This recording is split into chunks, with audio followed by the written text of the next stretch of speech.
5 taong gulang na, meron ka ng kayang mga gawin. Ano yung mga kaya mong gawin na? Ito, kaya mo na bang gawin ng mag-isa ang mga sumusunod na nasa larawan?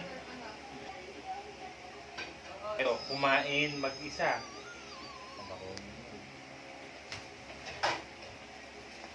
Tuturuan ka ni Daddy. Ito, school bag pa ito. Oh, ay isa. Suriin. Ako, Ng ating pangangailangan ay isa sa mga bagong karanasan na dapat mong matutunan. Handa ka na ba? Ayan na.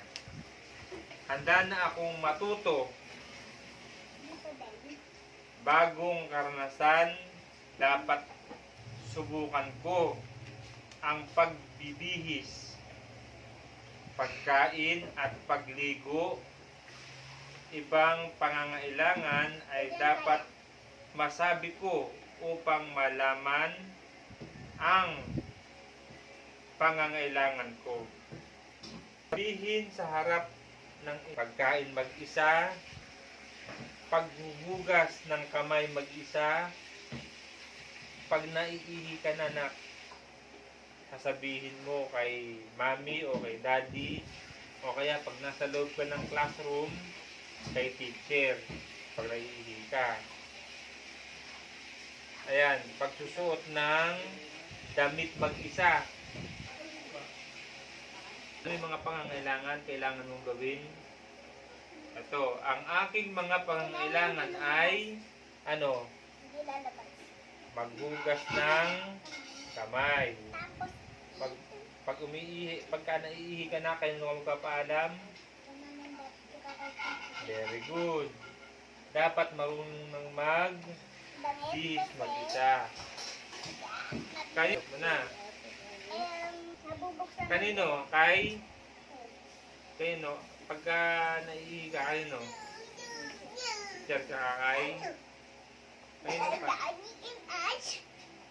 Kailangan mong sabihin ang iyong mga pangangailangan.